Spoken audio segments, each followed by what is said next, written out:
안녕하세요. 저는 서민숙이라고 합니다. 정말 큰일 날 뻔했던 제 이야기 좀 들어주세요. 자식이라는 게 뭔지 제 나이 60이 넘도록 풀어내지 못한 숙제 같은 겁니다. 시장 바닥에 좌판을 깔고 억척같이 생선을 팔아서 번 돈으로 반듯하게 약사까지 만들어 놓으니 이제는 저놈 장가 보내는 일이 마지막 남은 숙제라고 생각하며 살았어요. 그런 아들놈 유지석이가 어느 날 제 앞에 웬 아가씨를 불쑥 데리고 나타나더군요. 도희 씨 인사드려. 우리 엄마. 그 한마디에 제 심장이 쿵 하고 내려앉는 것 같았습니다. 올 것이 왔구나 싶었죠. 고도희라는 아가씨는 참, 뭐랄까, 그림으로 그려놓은 것처럼 반듯한 사람이었어요. 하얀 얼굴에 또렷한 눈망울, 단정하게 묶은 머리까지 흠잡을 데가 없었죠. 무엇보다 마음에 들었던 건 그 선한 눈매였어요.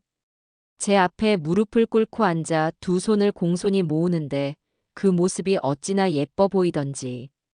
어머님 처음 뵙겠습니다. 고도희라고 합니다. 지석 씨에게서 말씀 많이 들었어요. 목소리마저 어쩜 그리 낭낭하고 맑을까요?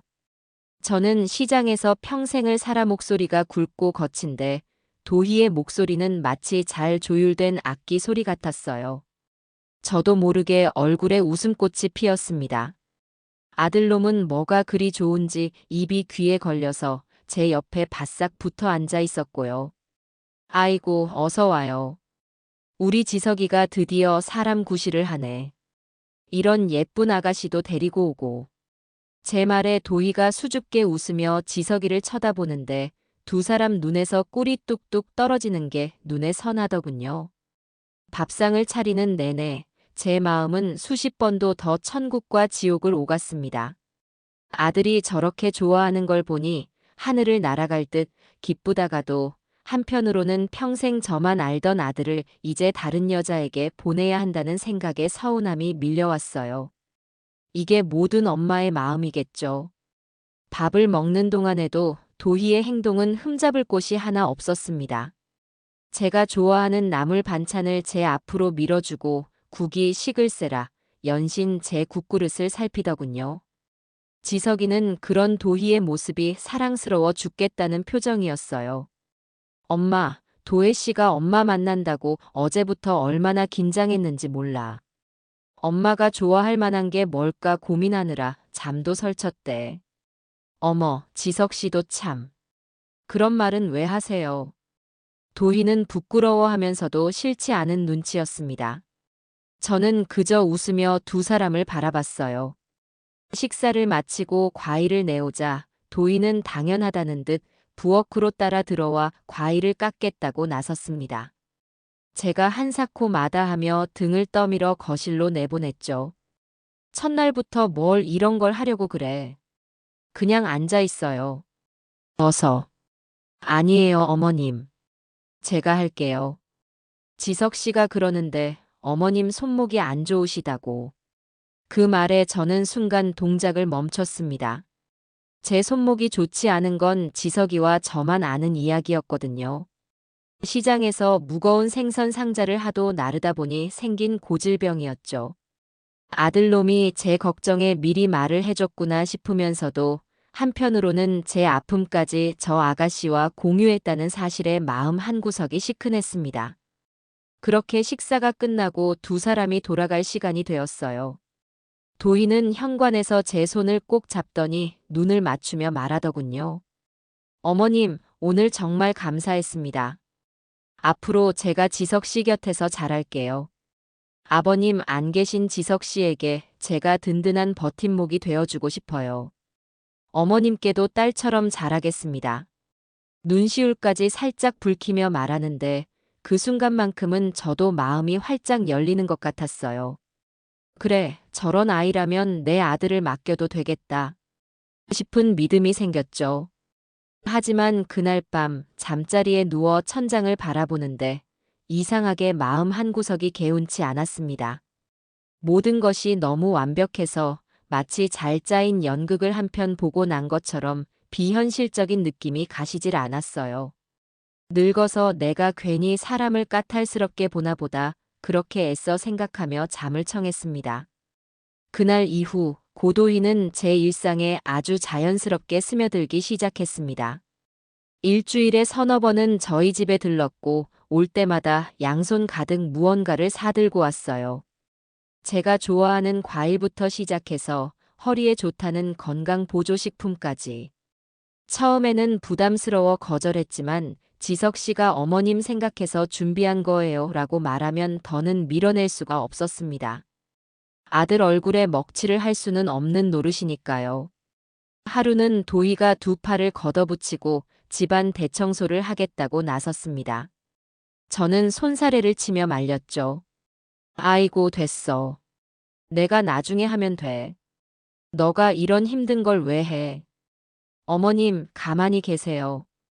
제가 젊은데 이 정도는 해야죠. 근데 어머님 혼자 이 넓은 집 청소하시려면 정말 힘드시겠어요. 나중에 저희가 합치면 바로 사람 쓰는 게 낫겠어요.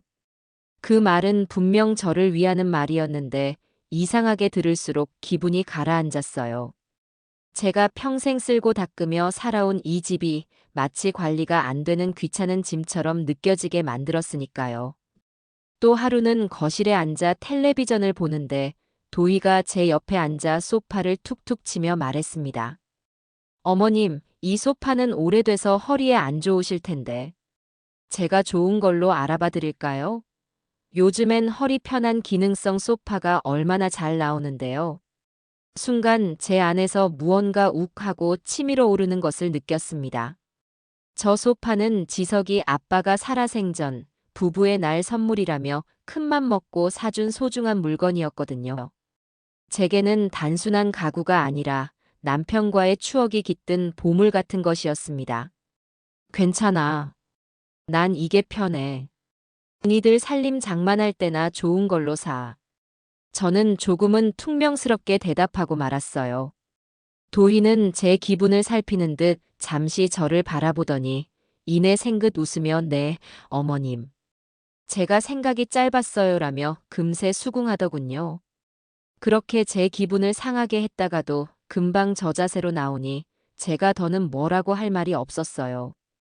마치 영리한 조련사가 성질 나쁜 늙은 개를 다루듯 저를 능숙하게 다룬다는 느낌을 지울 수가 없었습니다. 그리고 어느 날이었습니다. 그날도 도희는 어김없이 저희 집에 찾아왔어요. 그런데 그날따라 유난히 더 공손하고 조심스러운 태도였죠. 제 앞에 무릎을 꿇고 앉아 비단 보자기에 싼 커다란 상자를 제게 내밀었습니다. 어머님, 이거요. 이게 뭐야? 어머님께서 요즘 부쩍 기력이 없어 보이셔서 지석 씨랑 둘이 상의해서 좋은 걸로 한 재 지어왔어요. 보자기를 풀자 고급스러운 나전칠기 문양이 새겨진 묵직한 나무 상자가 모습을 드러냈습니다. 뚜껑을 열자 그 안에는 정갈하게 포장된 한약 파우치들이 가득 들어 있었어요. 은은하게 퍼지는 약재 냄새가 코끝을 간지렸습니다. 딱 보기에도 무척이나 비싸고 귀한 약이라는 걸 알 수 있었죠. 저는 순간 할 말을 잃었습니다. 물론 고마운 일이었지만 이렇게까지 큰 선물을 받으니 덜컥 빚을 지는 기분이 들었어요. 아이고, 뭘 이런 걸 다 해왔어. 나는 괜찮은데. 아니에요, 어머님. 지석 씨가 어머님 걱정을 얼마나 하는데요. 제가 옆에서 지켜보니까 안 되겠더라고요. 이건 제가 드리는 게 아니라 지석 씨의 효심이라고 생각하고 받아주세요. 마치 제 마음을 다 안다는 듯 아들까지 끌어들이며 말하는데 제가 어찌 더 거절할 수 있겠어요. 마침 퇴근하고 돌아온 지석이도 그 모습을 보더니 환하게 웃으며 도희의 어깨를 감싸 안았습니다. 엄마, 도희가 엄마 생각하는 마음이 이렇게 끔찍하다니까. 나보다 낫지? 우리 도희 같은 며느리감 세상에 또 없을 거야. 아들놈은 뭐가 그리 좋은지 입이 찢어져라 웃고 있었어요. 저를 위한다는 예비 며느리의 정성과 그런 그녀를 보며 행복해하는 아들의 얼굴. 저는 그 두 사람의 행복을 깨트리는 못된 시어머니가 되고 싶지 않았습니다. 그래서 마지못해 고개를 끄덕이고 말았죠. 그래, 고맙다. 잘 먹을게. 그렇게 제 손에 들린 묵직한 한약 상자. 저는 고맙다는 말을 하면서도 어쩐지 제 운명을 통째로 넘겨받은 것처럼 마음이 무겁고 스산했습니다. 그날 밤 저는 상자 속의 한약 파우치를 한참이나 들여다보았습니다. 그리고 그 서늘한 감촉에서 앞으로 제게 닥쳐올 길고 긴 싸움의 시작을 예감하고 있었습니다. 고도희가 가져온 그 묵직한 한약 상자는 마치 저희 집 거실의 모든 공기를 빨아들이는 검은 구멍처럼 느껴졌습니다. 저는 그날부터 아침에 눈을 뜨면 물 한 잔 마시기 전에 도희가 신신당부한 대로 그 한약을 데워 마시는 것으로 하루를 시작했어요. 맛은 뭐라 표현하기가 어려웠습니다. 쓴 약재의 맛 끝에 이상하게 혀에 감기는 단맛이 있었는데 그게 꼭 꿀이나 설탕 같은 기분 좋은 단맛이 아니었어요. 마치 혀를 코팅하는 것처럼 끈적하고 뒷맛이 영 개운치 않은 그런 단맛이었죠. 처음 며칠은 아무런 변화도 느끼지 못했습니다. 오히려 몸이 조금 가뿐해지는 것 같기도 해서 역시 비싼 약은 다른가 보다. 내가 괜한 의심을 했구나 하며 스스로를 타박하기도 했어요. 도희는 거의 이틀에 한 번꼴로 전화를 걸어 어머님, 약은 잘 챙겨 드시고 계세요? 몸은 좀 어떠세요? 라며 살뜰하게 저를 챙겼습니다. 저는 그때마다 덕분에 아주 좋아. 고맙다라고 대답하며 제 마음속에 껄끄러운 감정을 애써 억눌렀어요. 변화는 아주 사소한 것에서부터 시작되었습니다. 한약을 먹기 시작한 지 일주일쯤 지났을까요? 아침에 시장에 가려고 현관문을 나서는데 손에 들려 있어야 할 열쇠 꾸러미가 없더군요. 분명히 외투 주머니에 넣어둔 것 같았는데 아무리 뒤져도 보이지 않았어요. 저는 거실이며 안방, 부엌까지 온 집안을 샅샅이 뒤지기 시작했습니다. 약속된 생선 들어올 시간이 다 되어가는데 마음은 타들어가고 등에서는 식은땀이 흘렀어요. 아이고, 이걸 어디다 뒀을까? 내가 정말 정신이 없네. 한참을 허둥대며 자책하고 있을 때 마침 집에 들른 도희가 태연한 얼굴로 거실 베란다 쪽으로 걸어가더군요. 어머님, 혹시 여기 보셨어요? 도희가 가리킨 곳은 제가 아끼는 난초 화분이었습니다. 그리고는 아무렇지도 않게 화분 받침대 밑에서 제 열쇠 꾸러미를 쓱 꺼내 들었어요. 여기 있네요, 어머님. 화분 물 주시다가 놓으셨나 봐요. 저는 그 열쇠를 멍하니 받아들었습니다. 제 평생 난초 화분 밑에 열쇠를 둔 적은 단 한 번도 없었어요. 기억을 아무리 되짚어봐도 제가 그곳에 열쇠를 놓았을 리가 만무했습니다. 하지만 당황해서 어쩔 줄 모르는 제 앞에서 도희는 걱정스러운 얼굴로 제 팔을 붙잡았어요. 어머님, 너무 놀라셨죠? 요즘 깜빡깜빡 하시나 봐요. 지석 씨가 알면 또 걱정할 텐데. 제가 앞으로 더 잘 챙겨드려야겠어요.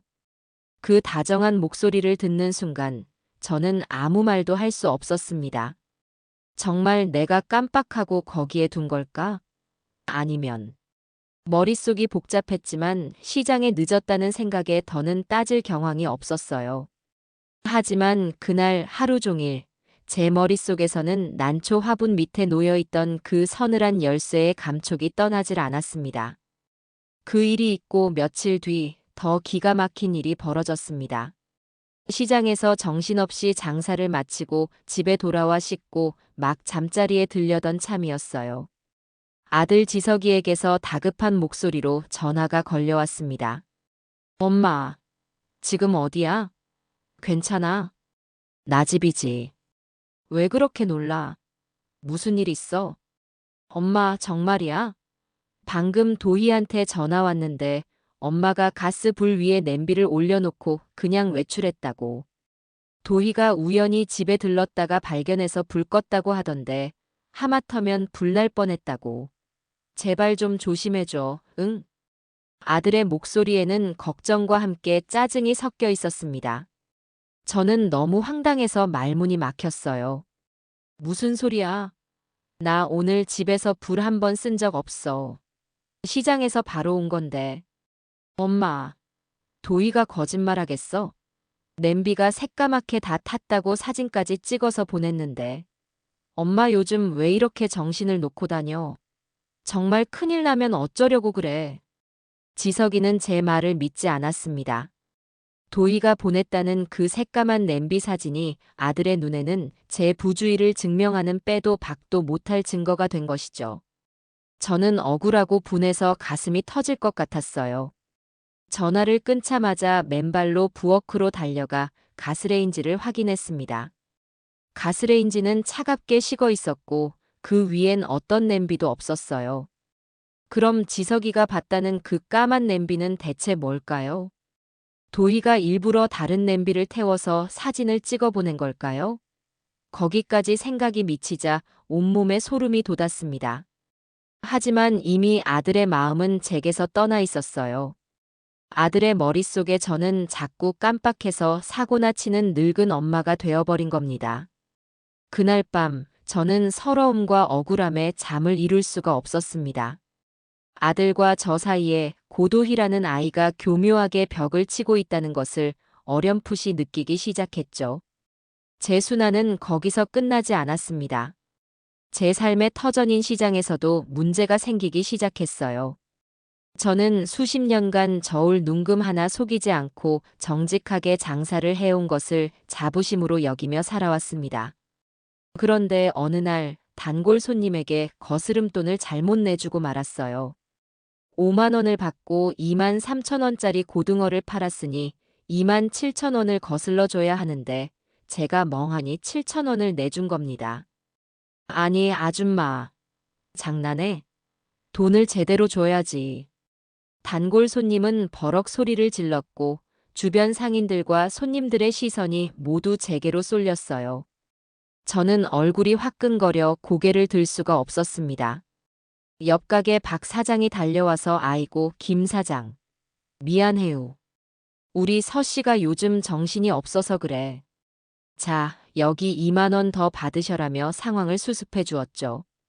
손님이 투덜거리며 돌아간 뒤 박 사장이 걱정스러운 얼굴로 제 어깨를 두드렸습니다. 언니, 요즘 무슨 일 있어? 아까부터 계속 넋을 놓고 있네. 안색도 안 좋아 보여. 저는 아무 말도 할 수 없었어요. 그저 실실 웃으며 아니야. 어젯밤에 잠을 좀 설쳐서 그래라고 둘러댈 뿐이었죠. 하지만 제 마음은 천길 낭떠러지로 떨어지는 것 같았습니다. 평생을 지켜온 내 가게에서 내 자부심이 무너지는 소리를 들었어요. 머리가 안개 낀 것처럼 뿌옇고 간단한 계산조차 헷갈리는 제 자신이 너무나 낯설고 두려웠습니다. 그리고 결정적인 사건은 시장 상인회비를 내러 은행에 갔을 때 터지고 말았습니다. 저는 늘 상인회비를 모아두는 별도의 통장을 가지고 있었어요. 이번 달 회비 30만 원과 여윳돈 20만 원을 합쳐 분명 50만 원이 들어있어야 할 통장이었죠. 그런데 은행 창구에 통장을 내밀자 직원이 고개를 갸웃하며 말하는 겁니다. 사모님, 이 통장에는 잔고가 없는데요. 네, 그럴 리가요. 제가 지난주에 분명히 확인했는데 50만 원 들어있었어요. 아닙니다, 사모님. 전산에 그렇게 나옵니다.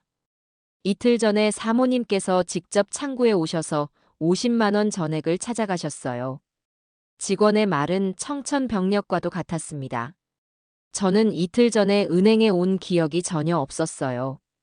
제가요? 제가 직접요? 아니에요. 뭔가 잘못된 것 같아요. 여기 전표에 사모님 서명도 그대로 남아있는데요. 확인해 보시겠어요? 직원이 내민 전표에는 누가 봐도 제 필체가 분명한 서명이 적혀 있었습니다. 저는 그 서명을 멍하니 바라보았습니다.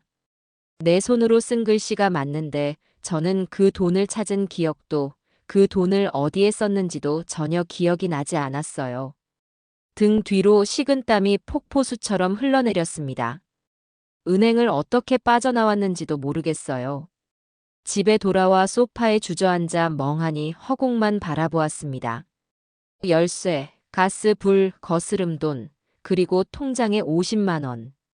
이 모든 것이 마치 나쁜 꿈처럼 느껴졌습니다. 내가 정말 병에 걸린 걸까? 사람들이 말하는 그 무서운 병이 나에게도 찾아온 걸까? 공포가 온몸을 휘감았습니다. 그때 제 눈에 거실 한쪽에 놓인 한약 상자가 들어왔습니다. 그리고 그 옆에 오늘 아침에 먹고 남은 빈 한약 파우치가 놓여 있었죠. 순간 안개처럼 뿌옇던 제 머릿속이 번개처럼 번쩍 하고 맑아지는 느낌이 들었어요. 이 모든 이상한 일들은 제가 저 한약을 먹기 시작한 뒤부터 벌어졌습니다. 너무나 공교롭게도 말이죠.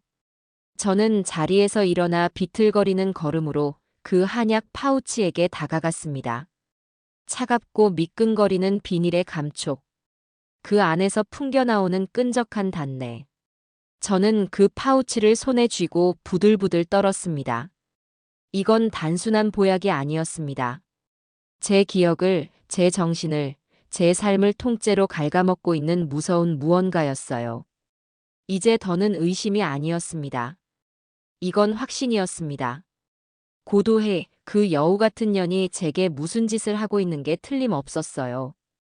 제 눈에서 두려움의 눈물 대신 차가운 분노의 불꽃이 타오르기 시작했습니다. 그날 이후로 저는 더 이상 그 한약을 입에 대지 않았습니다. 아침마다 약을 데워 싱크대에 몰래 버리고 빈 파우치만 쓰레기통에 버렸어요. 도희에게서는 어김없이 전화가 걸려왔지만 저는 아무것도 모르는 척 잘 먹고 있어. 덕분에 몸이 가뿐한 것 같아라며 거짓말을 했죠. 제 머릿속은 오직 하나의 생각으로 가득 차 있었습니다. 증거를 잡아야 한다. 저 여자의 꼬리를 반드시 잡고야 말겠다. 며칠간 약을 끊자 신기하게도 안개가 걷히는 것처럼 머리가 맑아지기 시작했습니다. 헷갈리던 계산도 다시 예전처럼 빨라졌고 물건을 어디에 뒀는지 잊어버리는 일도 사라졌어요. 제 몸이 그 약의 정체를 증명하고 있는 셈이었죠. 저는 이제 확신을 넘어 저를 이렇게 만든 고도희에 대한 살떨리는 분노를 느꼈습니다. 어떻게 사람의 탈을 쓰고 그런 짓을 할 수 있을까요? 내 아들을 옆에 끼고 내 앞에서 천사처럼 웃으며 뒤로는 내 정신을 갉아먹는 약을 먹일 수가 있을까요? 그러던 주말, 아들 지석이가 오랜만에 혼자 집으로 찾아왔습니다. 도희와 함께 오지 않은 것은 정말 오랜만이었어요. 저는 아무렇지 않은 척 아들이 좋아하는 갈비찜을 만들어 저녁상을 차렸습니다. 지석이는 밥을 먹는 내내 제 눈치를 살피더군요. 엄마, 요즘은 좀 어때? 어디 아픈 데는 없고. 그럼. 아주 좋아. 너희가 신경 써준 덕분에 쌩쌩하다. 제가 웃으며 말하자 지석이는 잠시 머뭇거리더니 부엌 쪽을 힐끔 쳐다봤습니다. 근데 엄마, 그 한약 말이야. 다 먹었어? 아니, 아직 몇 봉지 남았어. 왜? 아니, 그냥. 그 약재 냄새가 좀 독특해서. 보통 기력 보강약에는 잘 안 쓰는 건데 싶어서.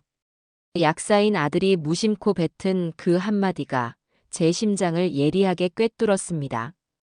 그래, 바로 그거야. 저는 속으로 쾌재를 불렀어요. 하지만 겉으로는 태연하게 대답했죠. 그런가? 난 약은 다 거기서 거기 갔던데. 도희가 워낙 좋은 거라고 해서 그런가 보다 했지. 그렇구나. 혹시 그 약 어디서 지었는지 알아? 글쎄. 도희가 알아서 해온 거라 나는 잘. 저는 일부러 말을 흐렸습니다. 지석이의 얼굴에는 찜찜한 기색이 역력했어요. 약사로서의 직업적인 감이 무언가 이상하다는 신호를 보내고 있는 게 틀림없었습니다. 하지만 지석이는 아직 그 의심의 화살을 제 예비 신부인 고도희에게 차마 돌리지 못하고 있었죠. 아들이 돌아간 뒤 저는 곧장 행동에 나섰습니다. 저는 도희가 처음 한약을 가져왔을 때 담아왔던 그 나전칠기 상자를 찾아냈어요. 그날 이후로 거실 장식장 위에 고이 모셔두고 있었죠. 저는 상자를 들고 구석구석을 샅샅이 훑었습니다. 뚜껑 안쪽, 상자 밑바닥, 경첩 사이까지. 하지만 어디에도 제조원이나 판매원의 정보는 콧배기도 보이지 않았어요.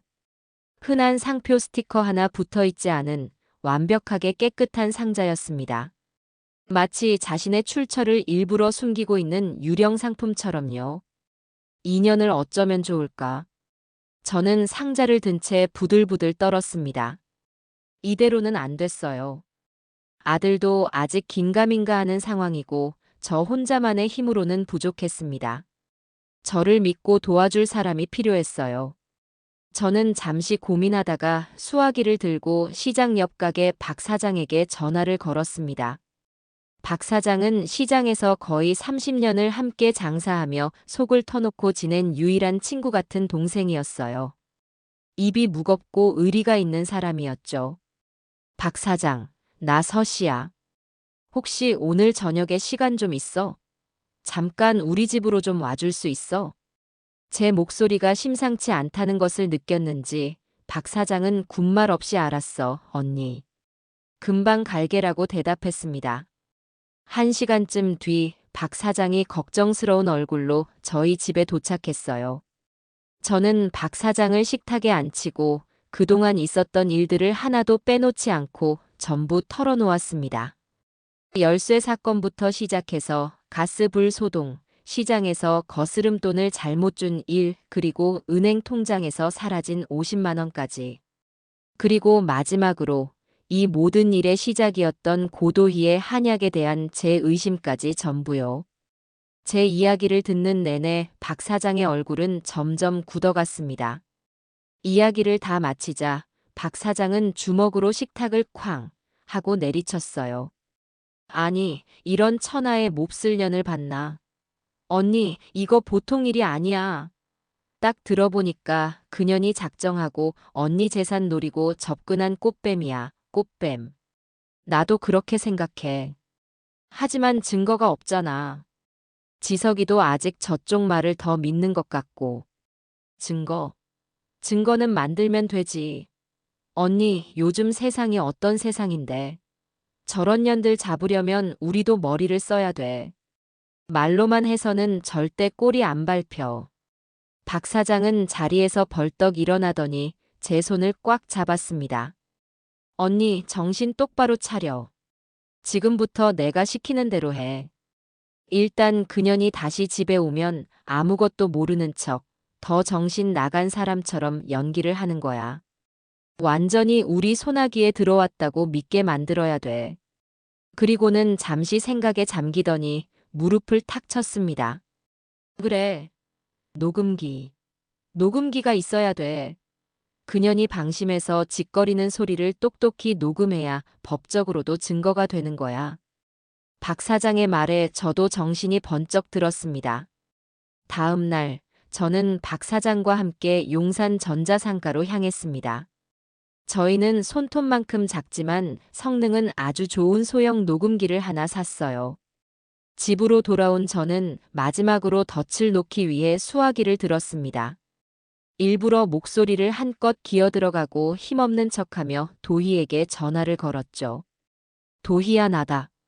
미안한데 오늘 저녁에 잠깐 우리 집에 좀 들러줄 수 있을까? 내가 할 말이 있어서 그래. 네. 어머님, 무슨 일 있으세요? 목소리가 왜 그러세요? 아니야, 그냥 내가 아무래도 안 되겠다. 자꾸 깜빡깜빡하고 이제는 돈 계산도 못하겠어. 이러다가 큰일 치르기 전에 지석이한테 이 집이라도 미리 명의를 넘겨줘야 내 마음이 편할 것 같아서. 수화기 너머로 도희가 숨을 꿀꺽 삼키는 소리가 들리는 듯 했습니다. 네, 어머님. 당연히 가야죠. 제가 금방 갈게요. 아무 걱정 마세요. 전화를 끊고 저는 거실 소파 옆에 있는 작은 탁자 밑 가장 눈에 띄지 않는 곳에 녹음기를 단단히 붙였습니다. 이제 모든 준비는 끝났어요. 저는 조용히 숨을 골랐습니다. 제 평생을 바쳐 이룬 이 집과 제 목숨보다 소중한 아들을 지키기 위한 마지막 싸움이 곧 시작될 참이었습니다. 저는 제 자신에게 다짐했어요. 절대로 지지 않겠다고. 저 악독한 여우 같은 년의 가죽을 내 손으로 반드시 벗겨내고야 말겠다고 말이죠. 그날 저녁 고도희는 약속된 시간보다 조금 이르게 저희 집에 도착했습니다. 손에는 제가 좋아하는 과일 바구니까지 들려 있었죠.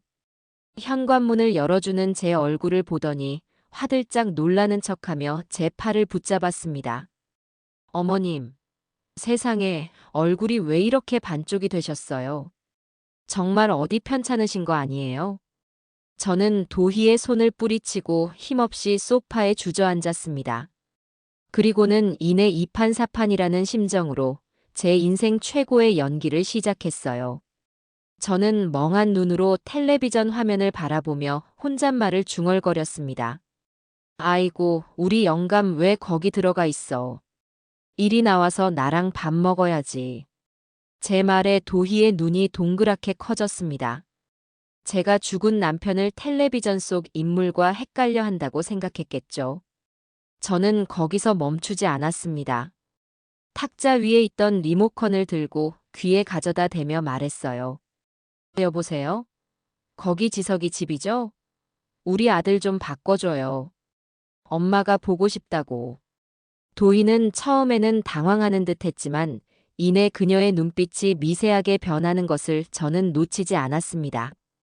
동정이나 걱정이 아니었어요.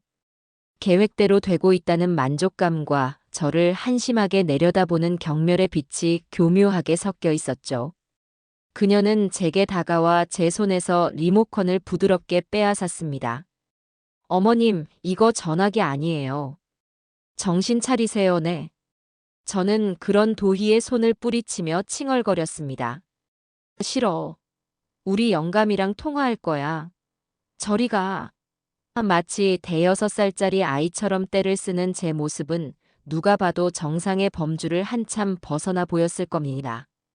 도희는 깊은 한숨을 내쉬며 고개를 절레절레 흔들더군요. 그리고는 부엌으로 가더니 물 한 잔을 떠와 제게 내밀었습니다. 어머님, 일단 물이라도 한 잔 드시고 진정하세요. 제가 지석 씨한테는 잘 말씀드릴게요. 어머님 절대로 혼자 두지 말라고요. 그녀의 목소리는 한없이 다정했지만 입꼬리는 미세하게 올라가 있었습니다. 완벽한 승리를 예감한 자의 오만한 미소였죠.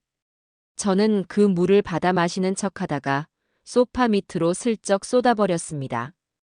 그리고는 이내 소파에 기대어 깊이 잠이 든 것처럼 색색거리는 소리를 내기 시작했어요. 제가 잠들었다고 확신했는지 도희는 조심스럽게 자리에서 일어났습니다. 그리고는 거실 구석으로 가더니 어디론가 전화를 걸더군요. 드디어 올 것이 왔습니다.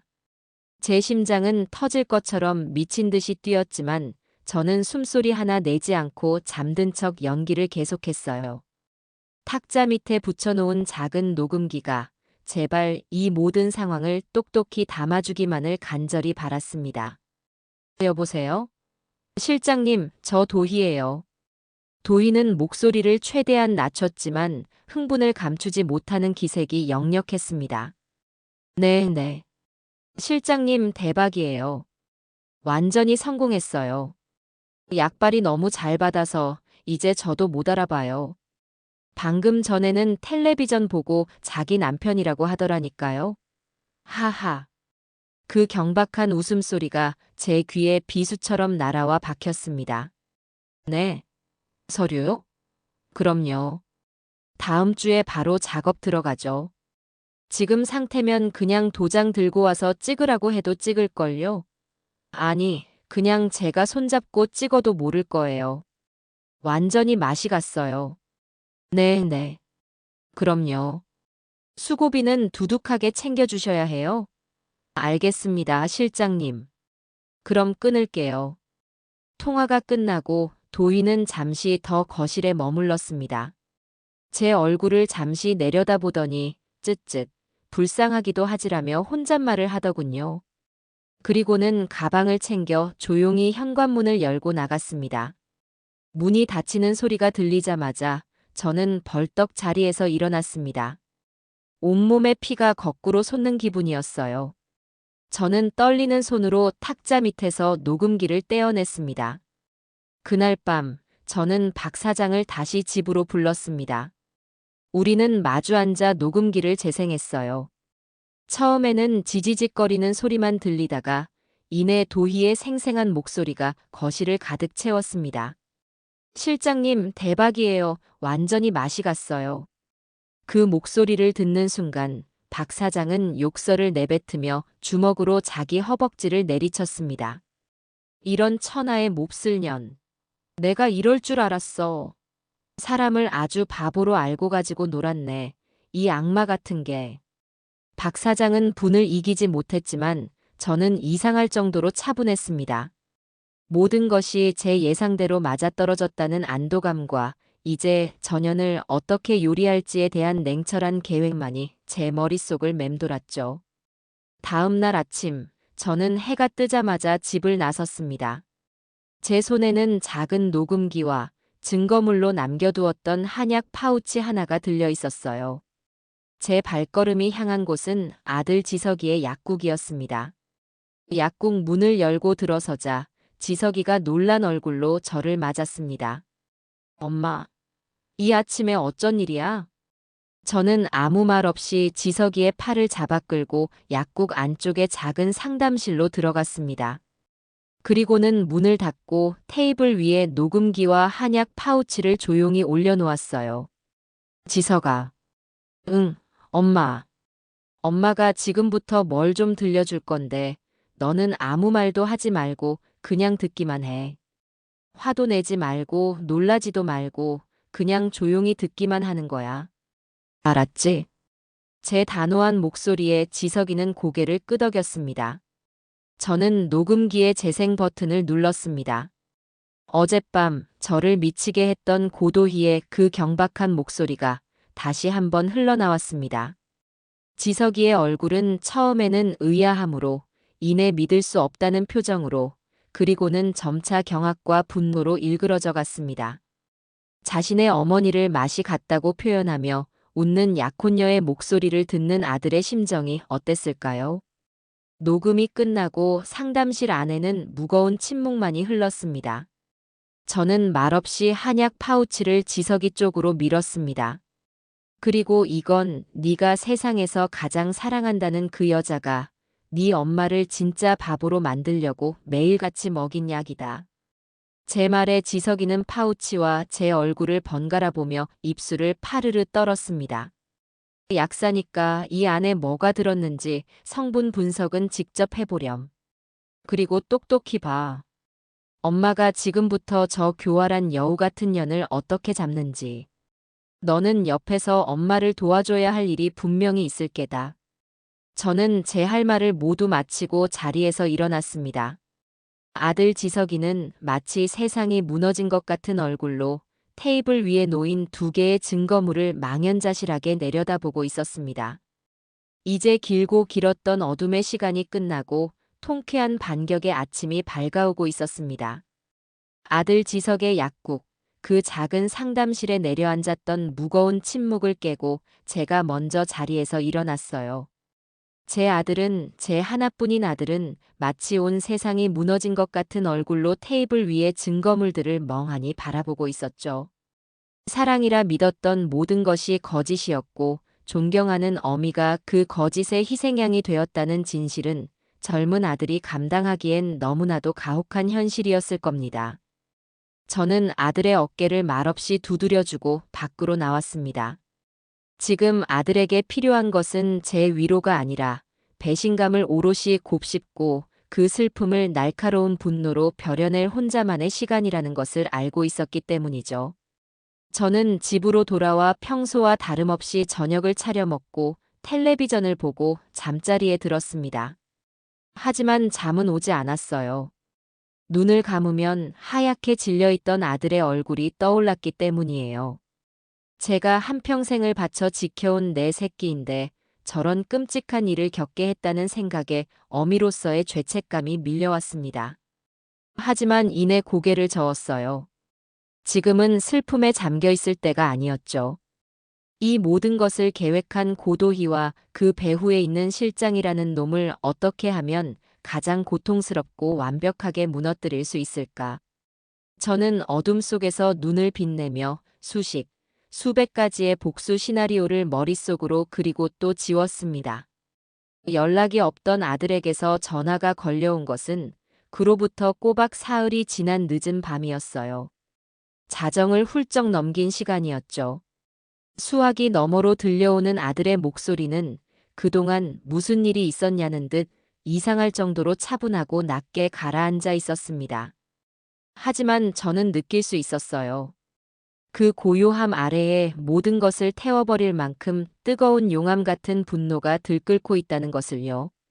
엄마 나왔어. 결과. 그래. 제 대답 역시 짧고 담담했습니다. 우리는 길게 말할 필요가 없었죠. 엄마 말이 맞았어. 이건 보약 같은 게 아니었어. 사람의 정신을 아주 서서히 갉아먹는 끔찍한 물건이었어. 지석이는 그 사흘간의 행적을 제게 들려주었습니다. 그날 제가 약국을 다녀간 직후 아들은 곧바로 국내 최고의 성분 분석 연구소를 운영하는 대학 선배를 찾아갔다고 해요. 다른 사람의 눈을 피해 밤늦은 시간에 약국 문을 닫고 직접 차를 몰아 달려갔다고 했습니다. 그리고는 선배에게 거래처에서 새로 취급하려는 건강보조식품인데 일부 사용자가 인지 능력 저하를 호소해서요. 혹시 모를 사태에 대비해 여기에 어떤 성분이 들었는지 가장 정밀하게 분석해 주실 수 있을까요? 라며 둘러댔다고 합니다. 자신의 어머니가 먹던 것이라고는 차마 말할 수가 없었다고요. 그 선배는 대수롭지 않게 시료를 받아들고는 분석에 들어갔고 아들은 연구소 소파에서 뜬 눈으로 밤을 새우며 결과를 기다렸다고 해요. 그리고 이틀 뒤 그 선배에게서 다급한 목소리로 전화가 걸려왔다고 합니다. 지석아, 너 이거 당장 이리 와봐. 이거 보통 물건이 아니야. 이게 어떻게 너한테 들어갔어? 한달음에 달려간 아들에게 선배는 충격적인 분석 결과를 보여주었습니다. 그 안에서는 국내에서는 재배는커녕 유통 자체가 금지된 외국의 특정 고산지대에서만 자라는 희귀한 식물의 성분이 다량으로 검출되었다는 것이었어요. 그 식물에서 추출한 알칼로이드 성분은 아주 소량만으로도 강력한 환각 작용과 신경교란을 일으키는데 특히 뇌에서 기억을 관장하는 해마 부분을 집중적으로 공격해 지속적으로 섭취할 경우 새로운 기억을 생성하는 능력을 현저히 떨어뜨린다는 것이었죠. 한마디로 사람을 서서히 바보로 만드는 정신 파괴초 같은 것이었습니다. 선배는 하얗게 질린 얼굴로 이건 식품이나 보약의 영역이 아니야. 명백한 범죄에 사용되는 물건이라고. 누군가 악의를 가지고 이걸 유통시킨 게 분명해. 당장 경찰에 신고해야 할 사안이야라며 아들의 등을 떠밀었다고 합니다. 엄마 고도희가 어떻게 나한테, 어떻게 우리 엄마한테. 지석이는 끝내 말을 맺지 못하고 울음을 터뜨렸습니다. 그동안 억눌러왔던 분노와 슬픔, 배신감이 한꺼번에 폭발한 것이죠. 수화기 너머로 아들의 거친 숨소리와 함께 이가 갈리는 소리가 서걱, 서걱 하고 들려왔어요. 저는 아들의 울음소리를 들으며 제 마음속 마지막 남은 연민의 찌꺼기마저 완전히 타버리는 것을 느꼈습니다. 이제 남은 것은 오직 차가운 복수심 뿐이었어요. 울지 마라, 내 아들. 저는 세상에서 가장 차분하고 강인한 목소리로 말했습니다. 이제부터 눈물을 흘려야 할 사람은 우리가 아니라 그 악독한 것들이야. 네가 똑바로 정신을 차려야 네 인생과 내 인생을 망가뜨리려 한 그년들을 모조리 잡아넣을 수 있어. 지금부터 엄마가 하자는 대로 토시 하나 틀리지 않고 그대로 할 수 있겠냐? 수화기 너머의 울음소리가 잦아들었습니다. 잠시 후 아들은 결의에 찬 목소리로 대답했어요. 응, 엄마. 뭐든지 할게. 엄마가 시키는 거라면 그게 뭐든지 간에 전부 다 할 거야. 좋아. 그럼 잘 들어라. 너는 지금부터 아무 일도 없었다는 듯이 오히려 전보다 더 사랑이 넘치는 약혼자 연기를 하는 거야. 당장 내일 아침에 고도희에게 전화해서 세상에서 가장 달콤한 목소리로 보고 싶다고 해. 그리고 저녁에 아주 비싸고 근사한 한정식 집으로 그년을 불러내. 엄마를 모시고 우리 결혼 문제랑 엄마 집 문제를 확실하게 매듭 짓고 싶다고. 우리 미래를 위한 아주 중요한 날이라고 바람을 있는 대로 잔뜩 집어넣어. 알았어, 엄마. 그대로 할게. 그 저녁 식사가 바로 그년의 인생에서 가장 화려하고 비참한 마지막 만찬이 될 게다. 전화를 끊은 저는 곧바로 의리의 동지인 박 사장에게 연락해 모든 상황을 공유했습니다. 박 사장은 제 계획을 전해 듣더니 옳거니. 역시 우리 언니야. 그 정도는 해줘야 분이 풀리지.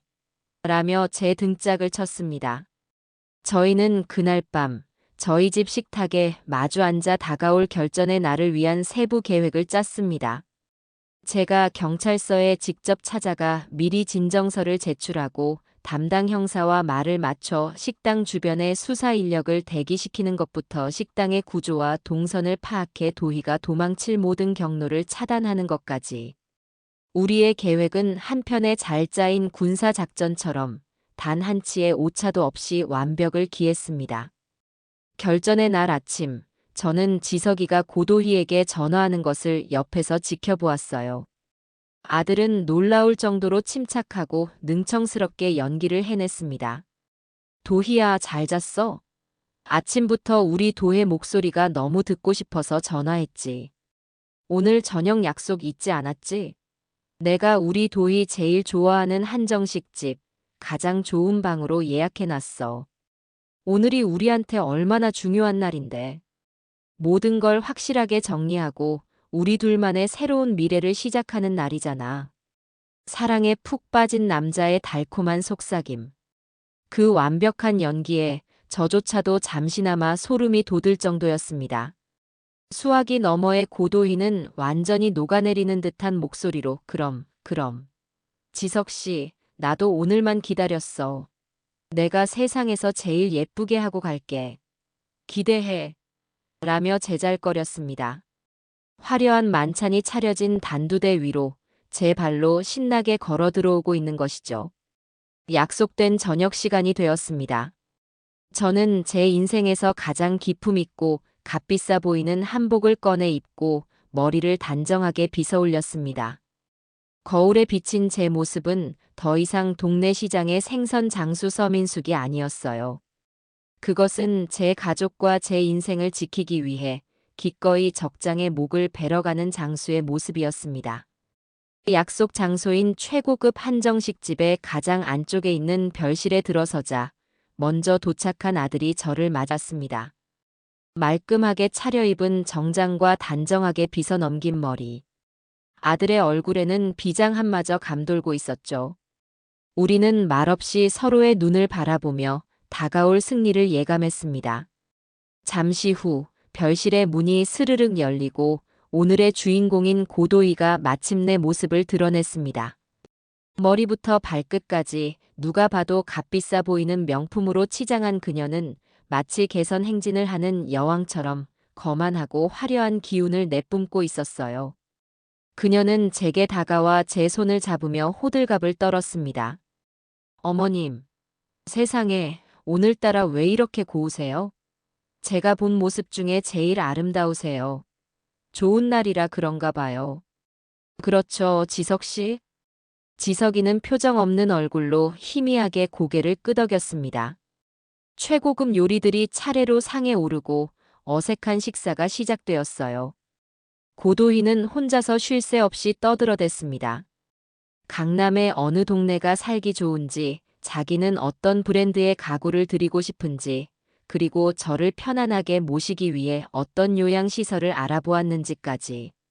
그 모든 이야기의 끝은 결국 제 집과 재산으로 귀결되었습니다. 저는 그저 묵묵히 음식을 씹으며 그녀의 마지막 독백을 차가운 심장으로 듣고 있었어요. 그리고 마침내 모든 음식이 물러가고 차가 나올 무렵 고도희는 기다렸다는 듯이 우아한 손짓으로 악어 가죽 핸드백을 열었습니다. 그리고는 예쁘게 포장된 한약 상자와 법무법인의 로고가 찍힌 두툼한 서류 봉투를 꺼내 제 앞에 정중하게 내려놓았죠. 어머님, 이건 요즘 부쩍 기력이 없어 보이셔서 제가 특별히 신경 써서 더 좋은 걸로 지어온 거예요. 약효가 훨씬 빠를 거예요. 잊지 말고 꼭 챙겨 드셔야 해요. 그녀는 제 앞에 놓인, 이제는 보기만 해도 속이 울렁거리는 그 한약 상자를 가리키며 상냥하게 웃었습니다. 그리고는 이내 서류 봉투를 제 쪽으로 부드럽게 밀더군요. 그리고 이건 지석 씨와 제가 어머님의 노후를 편안하게 해드리기 위해 준비한 선물이에요. 여기 재산관리 위임 계약서에 도장만 찍으시면 이제 어머님은 아무것도 신경 쓰실 필요가 없으세요. 이 골치 아픈 집이며 세금 문제 전부 저희가 알아서 처리하고 어머님께는 매달 부족하지 않게 용돈을 드릴게요. 어머님은 그저 저희 효도 받으시면서 편안하게 여생을 즐기시면 되는 거예요. 그것은 선물이라는 가장 아름다운 말로 포장된 세상에서 가장 잔인한 약탈 선언이었습니다. 그녀의 목소리는 시럽처럼 끈적하고 달콤했지만 그 눈동자 안에서는 먹잇감을 집어삼키기 직전의 이무기처럼 시커멓고 탐욕스러운 욕망이 꿈틀거리고 있었어요. 모든 조건이 완벽하게 무르익은 심판의 시간이었습니다. 저는 테이블 위에 놓인 재산관리 위임 계약서라는 글씨를 물끄러미 내려다보았습니다. 제 평생의 피와 땀이 서린 이 집을, 제 삶의 모든 역사를 종이 한 장으로 넘기라는 저 오만한 요구에 실소가 터져 나오려는 것을 간신히 참았어요. 주변의 모든 소리가 아득하게 멀어지고 방 안에는 오직 저와 지석이, 그리고 고도의, 이렇게 세 사람의 숨소리만이 맴도는 것 같았죠. 저는 일부러 손을 부들부들 떨며 고도이가 내민 새 한약 상자에서 파우치 하나를 천천히 꺼내 들었습니다.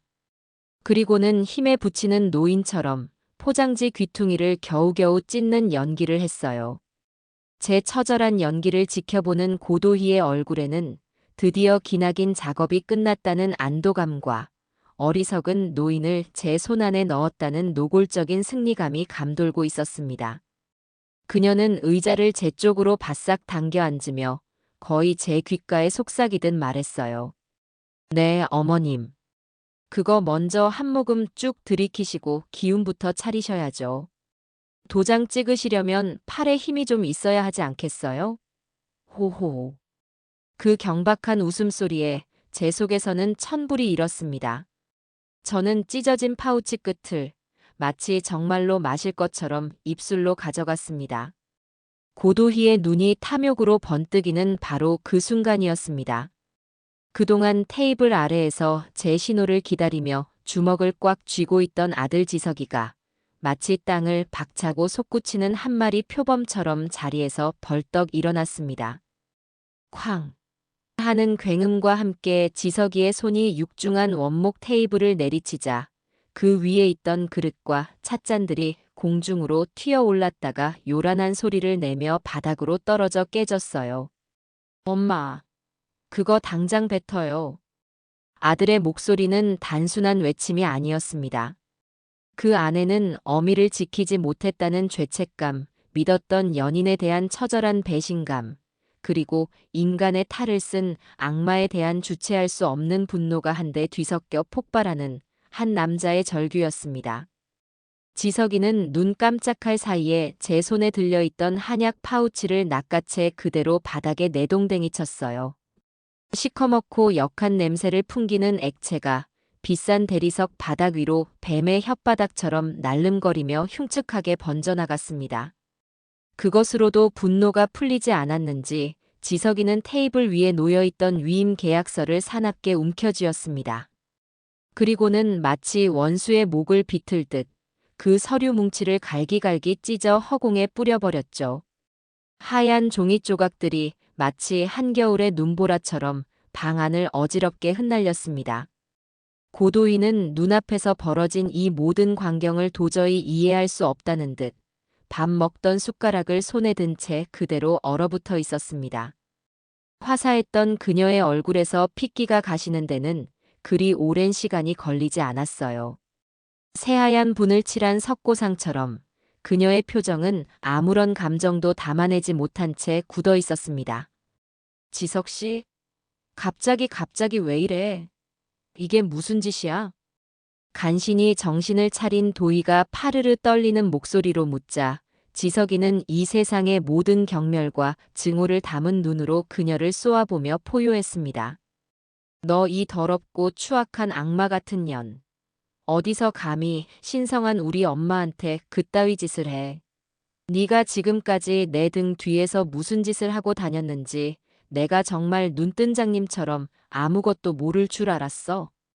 지석이는 품 안에서 휴대폰을 꺼내 들었습니다.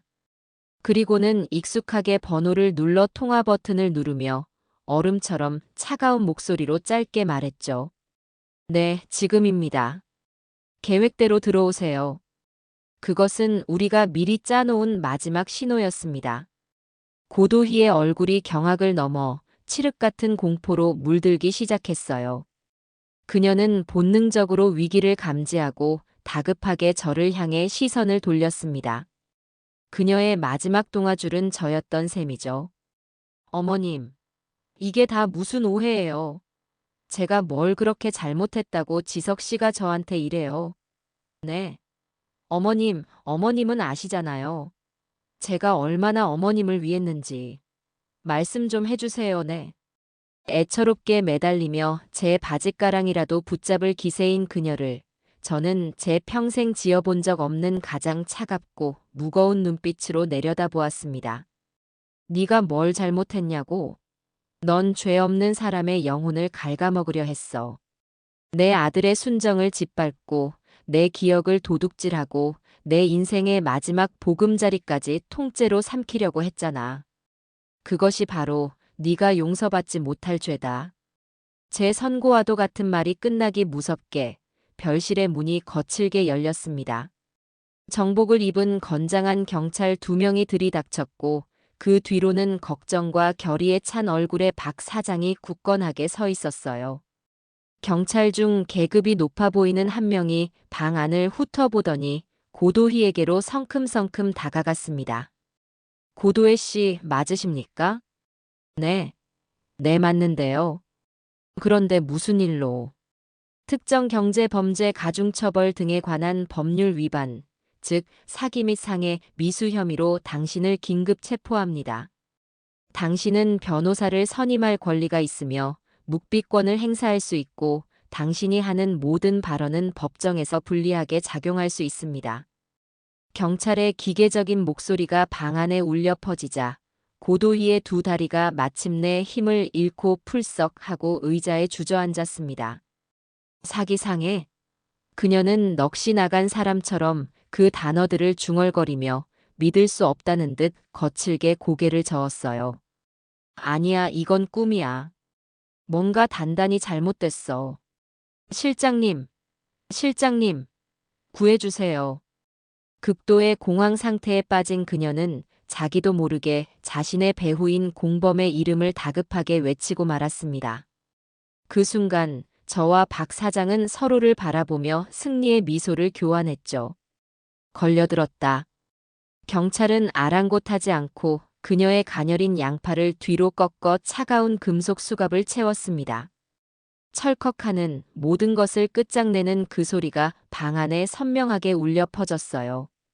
불과 몇 분 전까지만 해도 세상을 다 가진 듯 의기양양하게 웃던 여왕은 이제 머리를 풀어헤친 채 초라하고 비참한 범죄자가 되어 경찰의 손에 무력하게 끌려나가고 있었습니다. 저희가 방을 나설 때 식당 안의 모든 손님들과 종업원들이 일제히 저희를 쳐다보며 수군거리는 소리가 들렸어요. 그 수치스럽고 치욕스러운 시선이야말로 그녀가 앞으로 평생 짊어지고 가야 할 죗값의 시작이었습니다. 경찰서 취조실은 차갑고 건조한 공기로 가득했습니다. 고도희는 그곳에서도 자신의 특기인 눈물 연기를 멈추지 않았어요. 자신이 얼마나 지석 씨와 어머님을 진심으로 사랑했는지 이 모든 것은 자신을 시기한 누군가의 끔찍한 모함이라고 목이 쉬어라 울부짖었죠. 그녀는 자신이 만든 거짓의 성에 갇혀 현실을 완전히 부정하고 있었습니다. 하지만 그녀의 마지막 독백은 우리가 차례로 내놓은 반박할 수 없는 증거들 앞에서 처참하고 허무하게 막을 내렸습니다. 저는 김 형사님의 허락을 받고 테이블 위에 제가 설치했던 그 작은 녹음기를 올려놓았습니다. 그리고 지석이는 그 옆에 국내 최고 권위의 연구소에서 발급받은 공식 성분 분석 결과 보고서를 펼쳐놓았죠. 이 녹음 파일에는 피의자 고도혜 씨가 자신의 공범으로 추정되는 실장이라는 인물과 통화하며 저희 어머니의 상태를 두고 완전히 맛이 갔다고 비웃고 조롱하며 재산을 빼앗을 구체적인 계획을 의논하는 내용이 고스란히 담겨 있습니다. 지석이의 얼음장 같은 설명에 이어 제가 녹음기의 재생 버튼을 눌렀습니다. 취조실 안에는 고도희의 그 교활하고 경박한 목소리가 또렷하게 울려 퍼졌어요. 자신의 목소리를 듣는 그녀의 얼굴이 경련을 일으키기 시작했습니다. 그리고 이 보고서는 피의자 고도혜 씨가 보약이라는 명목으로 저희 어머니께 지속적으로 건넨 정체불명의 혼합물에서 검출된 성분 분석 결과입니다. 보고서에 명시된 바와 같이 여기에는 시중 유통이 금지된 유해 물질이 다량 포함되어 있으며 이는 복용자의 중추신경계에 영향을 주어 심각한 인지 능력 장애를 유발할 수 있다는 전문가의 공식 소견이 첨부되어 있습니다.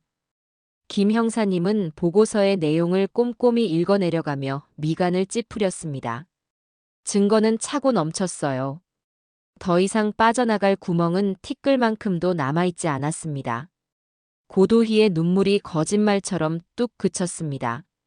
선량한 천사의 가면이 산산조각 나고 그 아래에 숨겨져 있던 악의와 증오로 가득 찬 본 모습이 마침내 드러났어요.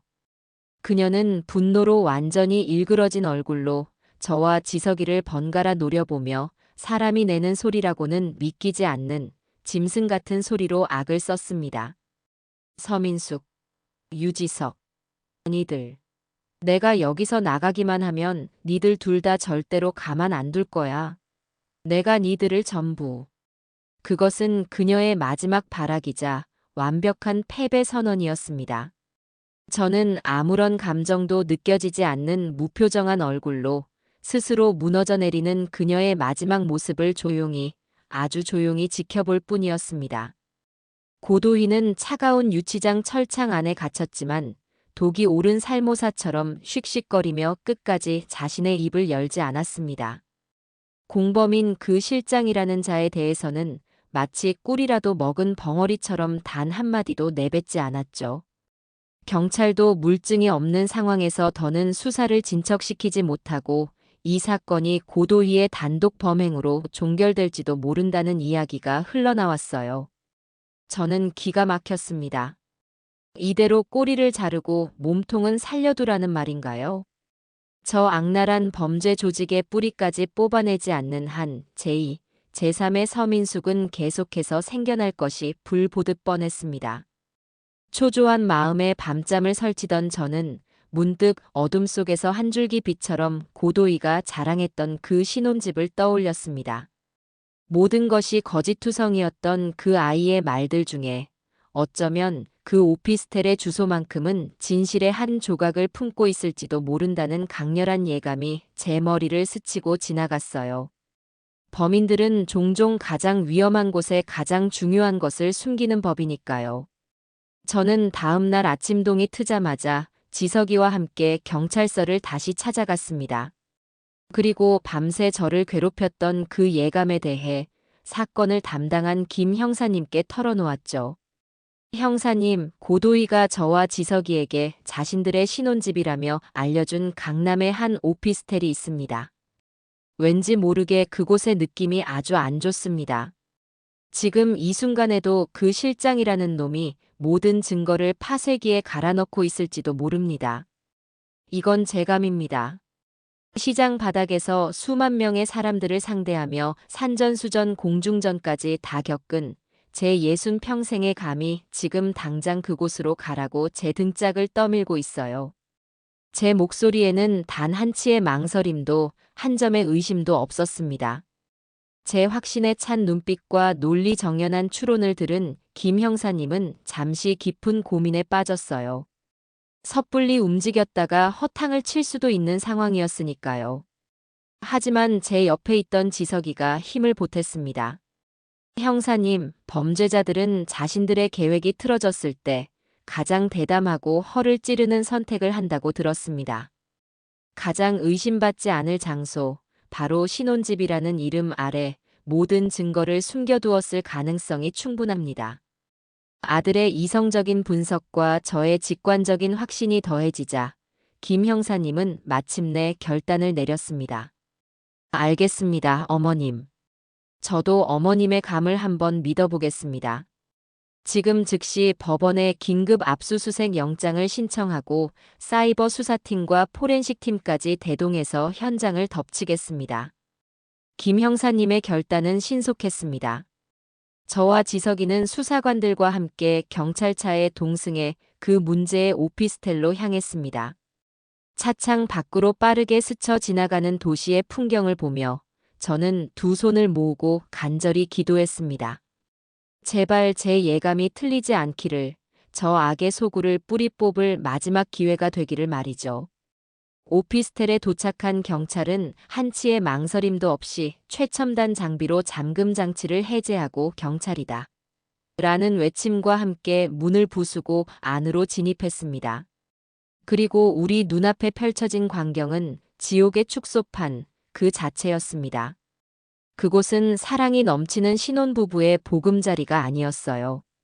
고도로 조직화된 범죄 집단의 심장부이자 수많은 사람들의 눈물과 한숨으로 얼룩진 작전 사령부였습니다. 오피스텔 내부는 발 디딜 틈도 없이 각종 사무집기들로 가득 차 있었습니다. 여러 대의 고성능 컴퓨터와 서버, 위조 신분증과 인감을 대량으로 만들어내는 최신형 프린터와 스캐너, 그리고 이미 작동을 멈춘 대용량 문서 파쇄기까지. 한쪽 벽면을 가득 채운 거대한 화이트보드에는 수십 명의 이름과 주소, 연락처, 그리고 그들의 가족 관계와 재산 상태를 분석한 복잡한 마인드맵이 거대한 거미줄처럼 그려져 있었어요. 하지만 제 피를 가장 차갑게 식게 만들고 온몸의 털을 곤두서게 만든 것은 다른 한쪽 벽면을 마치 전리품처럼 도배하고 있는 수많은 어르신들의 증명사진이었습니다. 자식의 졸업식에서 혹은 손주의 돌잔치에서 찍었을 법한 인자하고 선량한 미소를 띤 그 얼굴들. 그리고 그 수십 장의 사진들 사이에 얼마 전 지석이가 엄마 오래오래 건강하게 사셔야 해요라며 찍어주었던 제 사진도 보란듯이 붙어 있었습니다. 각 사진 밑에는 마치 가축의 등급을 매기듯 이름, 나이, 보유 부동산, 예금액, 앓고 있는 질병, 성격적 약점, 자녀와의 관계 같은 개인정보가 냉혹하게 기록되어 있었어요. 그리고 진행 상황이라는 끔찍한 항목에는 1단계 감성적 접근 및 신뢰 형성 완료, 2단계 맞춤형 혼합물 투여 시작 3단계. 심리적 고립 및 자산 이전 준비 같은 인간이 저지를 수 있는 가장 추악한 행위의 과정들이 단계별로 적혀 있었습니다. 어떤 사진 밑에는 이미 완료라는 섬뜩한 붉은색 도장이 찍혀 있기도 했죠. 그분들은 이미 자신의 모든 것을 빼앗기고 이 세상 어딘가에서 소리 없는 절규를 하고 있을 것이었습니다. 사무실 중앙에 놓인 커다란 스테인리스 테이블 위에는 마치 한약방을 그대로 옮겨놓은 것처럼 온갖 종류의 약재들이 담긴 유리병들과 그것들을 갈고 섞는 정밀 저울과 분쇄기, 그리고 정체불명의 액체를 파우치에 담아 밀봉하는 포장 기계까지 놓여 있었습니다. 이들은 피해자의 건강 상태와 심리적 약점에 맞춰 기억력을 저하시키거나 특정 질병의 증상을 유발하거나 혹은 심각한 우울증과 무기력증을 유발하는 맞춤형 혼합물을 직접 제조하고 있었던 겁니다.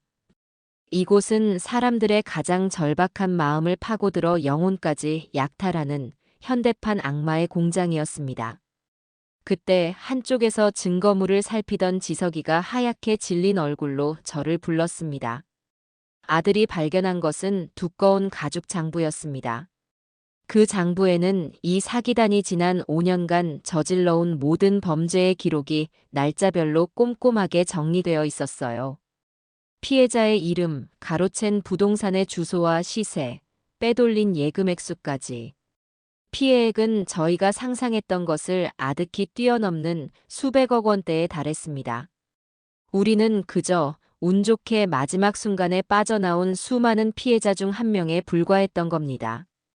경찰들이 현장의 증거들을 확보하며 분주하게 움직이는 동안 저는 멍하니 그 지옥 같은 공간을 둘러보았습니다.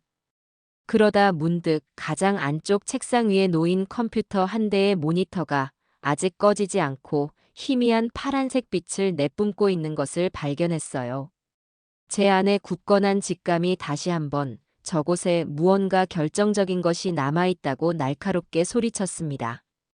저는 조심스럽게 그 컴퓨터로 다가가 막 증거물 수집을 시작하려던 사이버 수사팀 요원을 불렀습니다. 이것 좀 잠시 봐주시겠어요? 아직 컴퓨터 전원이 켜져 있어요.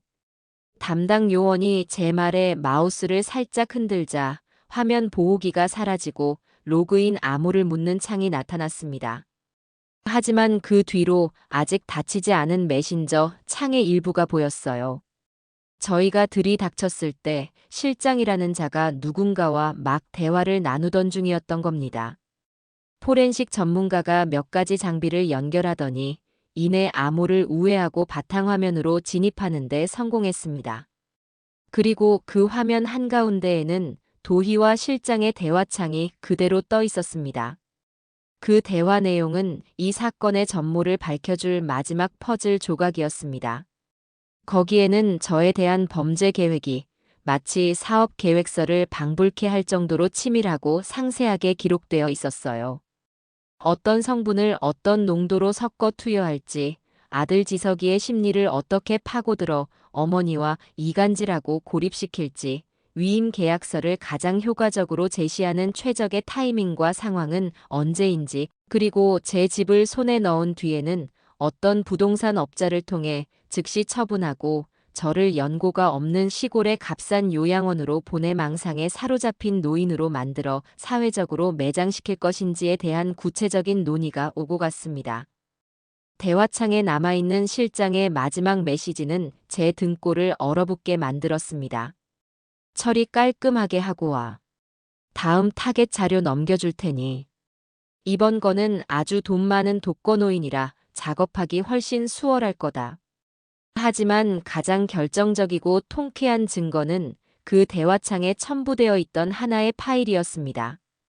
포렌식 요원이 수많은 네티즌들의 염원을 담아 그 파일을 클릭하자 화면에는 비상 연락망 및 계좌 정보라는 소름 끼치는 제목의 엑셀 시트가 나타났습니다. 그 파일 안에는 이 사기단의 총책인 실장의 본명과 주민등록번호, 은신처 주소부터 시작해서 행동대원, 바람잡이, 법률 자문 역할을 한 변호사, 대포통장 공급책, 그리고 이들의 범죄 수익금을 세탁해준 자금책까지 거대한 범죄 카르텔의 조직원 전원의 신상 정보와 역할, 그리고 범죄 수익금을 나누는 데 사용된 수십 개의 차명 계좌번호까지 모든 것이 담겨 있었습니다. 저는 그 화면을, 그 거대한 악의 연대기를 멍하니 바라보았습니다. 그리고는 이 모든 상황을 숨죽여 지켜보고 있던 김 형사님을 돌아보며 제 평생 가장 차갑고 단호한 목소리로 말했습니다. 이제 저 인간 말종들, 그 뿌리까지 남김없이 다 뽑아버릴 수 있겠네요. 고도희의 뻔뻔한 연극이 막을 내리고 그 배후에 있던 거대한 악의 조직이 수면 위로 드러나면서 사건은 새로운 국면으로 접어들었습니다. 저희가 확보한 조직원 명단 및 계좌라는 제목의 그 파일은 썩어 문드러진 뿌리를 통째로 뽑아낼 수 있는 강력한 제초제나 다름없었죠. 김 형사님과 수사팀은 그날 이후로 며칠 밤낮을 새워가며 파일에 적힌 인물들의 신원을 파악하고 그들의 동선을 추적하기 시작했습니다. 저는 매일 아침 박 사장과 함께 경찰서로 출근하다시피 하며 제가 도울 일이 없는지 살피고 수사 진행 상황을 전해 들었어요. 그리고 마침내 결전의 날이 밝았습니다. 김 형사님은 저희를 따로 불러 사기단의 총책인 그 실장이라는 자의 은신처를 파악했다며 브리핑을 해주셨어요. 그의 본명은 최철민. 나이는 50대 초반으로 과거에도 여러 건의 사기 행각으로 전과가 있는 그야말로 이 바닥의 잔뼈가 굵은 전문 범죄자였습니다. 그는 자신이 수사망에 올랐다는 사실은 꿈에도 모른 채 강남의 최고급 주상복합 아파트 펜트하우스에서 여전히 호화로운 생활을 즐기고 있다고 했습니다. 자신이 사기쳐서 빼앗은 다른 피해자들의 피눈물이 밴 돈으로 말이죠. 저는 그날의 체포 작전을 마치 영화를 보듯 김 형사님의 설명을 통해 전해 들었습니다. 새벽동이 트기 전 수십 명의 경찰 특공대가 최철민의 펜트하우스를 완벽하게 포위했다고 해요. 초인종을 눌러도 반응이 없자 경찰은 지체 없이 문을 부수고 안으로 진입했습니다. 거실은 온통 값비싼 대리석과 명품 가구로 번쩍이고 있었지만 집의 주인인 최철민의 모습은 보이지 않았다고 합니다. 형사들이 집안을 수색하던 중 안방 화장실에서 무언가 다급하게 물 내리는 소리가 들려왔어요.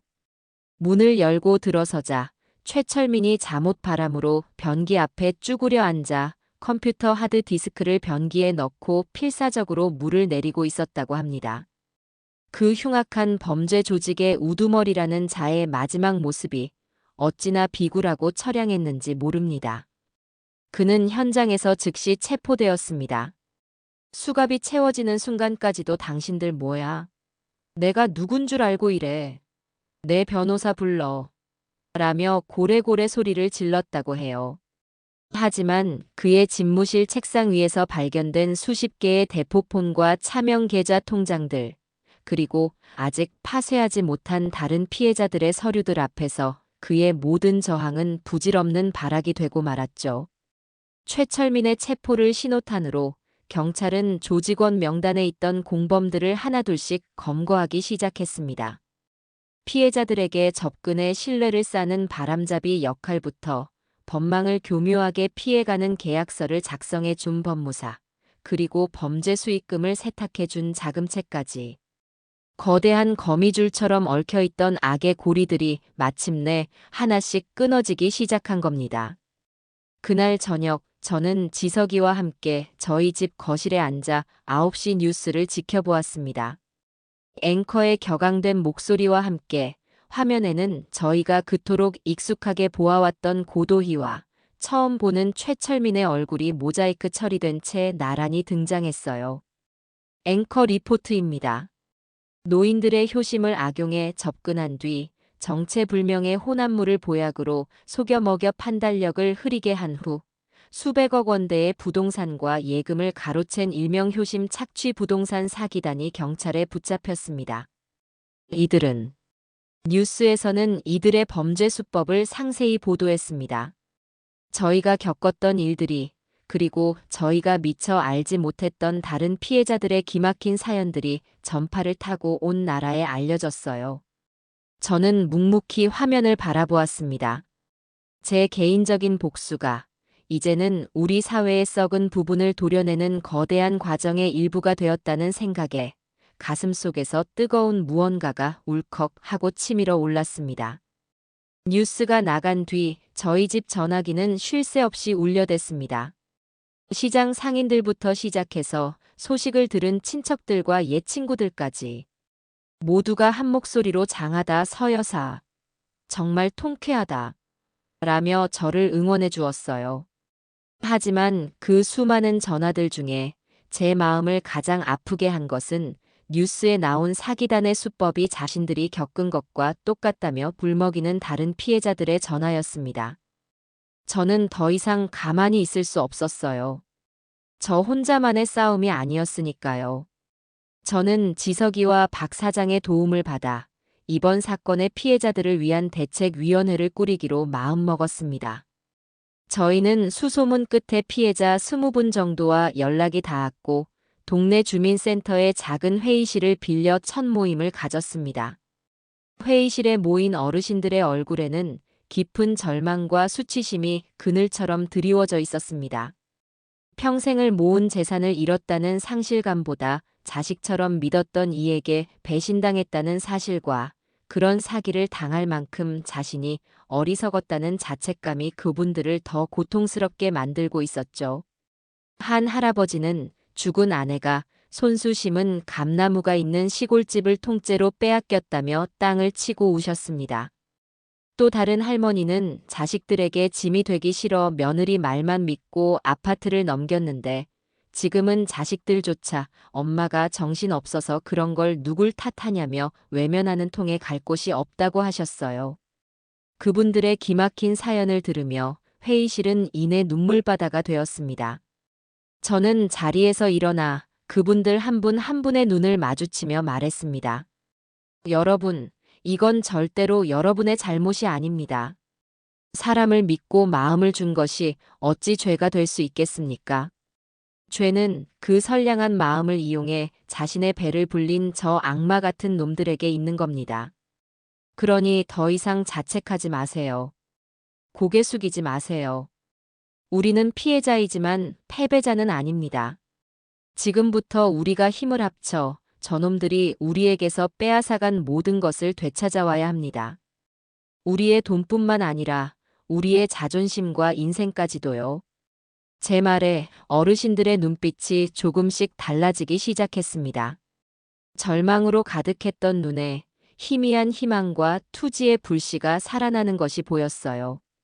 저희는 그날 정의를 찾는 어르신 모임이라는 이름의 대책위원회를 정식으로 발족시키고 제가 그 대표를 맡게 되었습니다.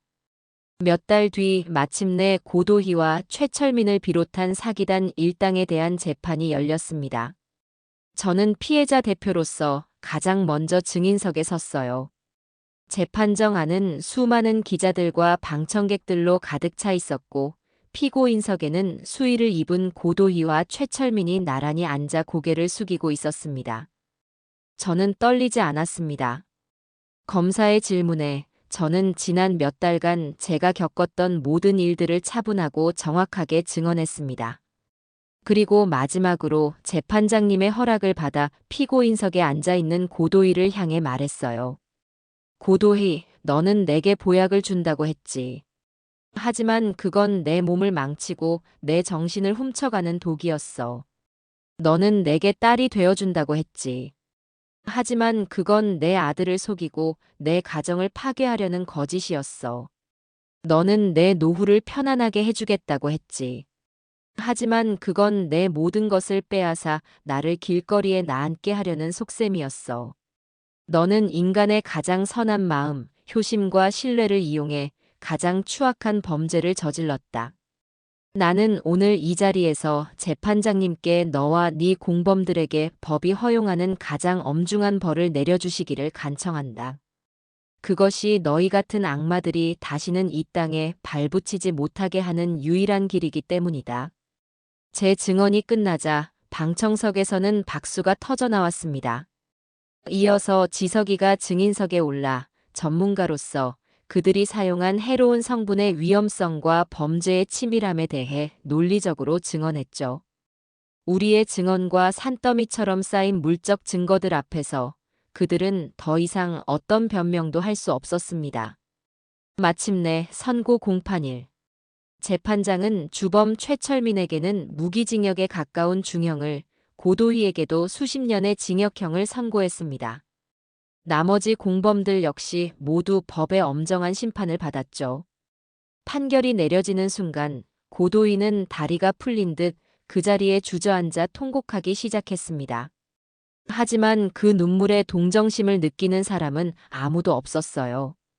피해자 어르신들은 서로 부둥켜 안고 기쁨과 안도의 눈물을 흘렸습니다. 길고 길었던 싸움이 마침내 우리의 완벽한 승리로 끝나는 순간이었습니다. 기나긴 재판이 끝나고 마침내 세상은 제자리를 찾은 듯 보였습니다. 악인들은 차가운 쇠창살 뒤로 사라졌고 빼앗겼던 재산을 되찾을 길도 열렸죠. 세상 모든 것이 원래의 모습으로 돌아오고 있는 것 같았지만 제 마음속에는 아직 풀어야 할 가장 무겁고 아픈 숙제가 남아 있었습니다. 바로 제 아들, 지석이의 문제였어요. 아들은 재판이 끝난 이후로 제 앞에서는 일부러 더 밝게 웃고 더 살갑게 굴려고 애를 썼습니다. 하지만 저는 어미잖아요. 아들의 그 애처로운 노력이 오히려 더 깊은 상처를 감추기 위한 몸부림이라는 것을 한눈에 알 수 있었죠. 혼자 있을 때면 아들은 넋이 나간 사람처럼 허공을 응시하거나 깊은 한숨을 내쉬며 자책의 늪에서 허우적거리고 있었습니다. 자신이 온 마음을 다해 사랑했던 여자가 우리 현대사의 길이 남을 희대의 사기꾼이었다는 충격. 그리고 그런 여자에게 눈과 귀가 멀어 제 어미를 끔찍한 위험에 빠뜨렸다는 사실이 마치 지워지지 않는 주홍 글씨처럼 아들의 영혼을 무겁게 짓누르고 있었던 겁니다. 그러던 어느 날 밤이었습니다. 저는 잠결에 거실에서 희미한 소리가 들려 잠에서 깼어요. 조심스럽게 나가보니 아들이 캄캄한 거실에 혼자 우두커니 서서 창밖을 내다보고 있었습니다. 그 넓고 든든했던 어깨가 어찌나 위태롭게 떨리고 있던지 제 마음이 미어졌습니다. 저는 조용히 아들에게 다가가 식탁 의자에 앉혔습니다. 그리고 저도 그 맞은편에 앉았죠. 저희는 아주 오랜 시간 동안 아무 말도 하지 않았어요. 그 무거운 침묵 속에서 아들은 수만 가지의 말들을 삼키고 또 삼켜내고 있었습니다. 마침내 그 무거운 침묵을 먼저 깬 것은 아들이었습니다. 지석이는 자리에서 일어나 제 앞에 털썩 하고 무릎을 꿇었습니다. 마치 대역죄인이라도 된 것처럼 바닥에 이마를 박을 기세였죠. 엄마 미안해. 정말 정말 미안해. 아들의 어깨가 가늘게 아주 가늘게 떨리고 있었습니다.